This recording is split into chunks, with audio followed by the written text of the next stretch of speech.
बिस्मिल्लाहिर्रहमानिर्रहीम, अस्सलाम वालेकुम। अच्छा जी, ये 2 बेड डीडी का फ्लैट है फॉर रेंट, सेकंड फ्लोर है और सामने ये मेन रोड है।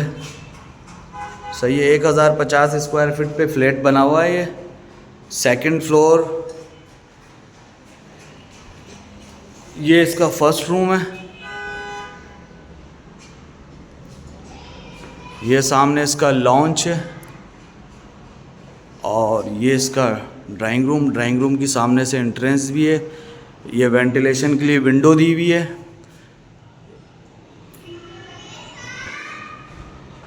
और ये इसका जो है किचन है।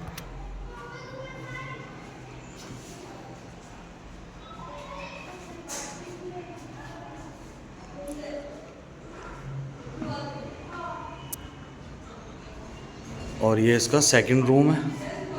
सामने जो है ये वार्डरोब दी हुई है ये। और ये इसका वॉशरूम है। एक में WC है, एक में कमोड है। गुलिस्तान है जौहर, ब्लॉक 4 लगता है ये। 24 घंटे लाइट है यहाँ पे। पानी का कोई इशू नहीं है, मीठा पानी है। इसके अलावा गैस भी अवेलेबल है। किसी भी चीज़ की कोई भी प्रॉब्लम नहीं है यहाँ पर। 2 बेड DD का फ्लैट है।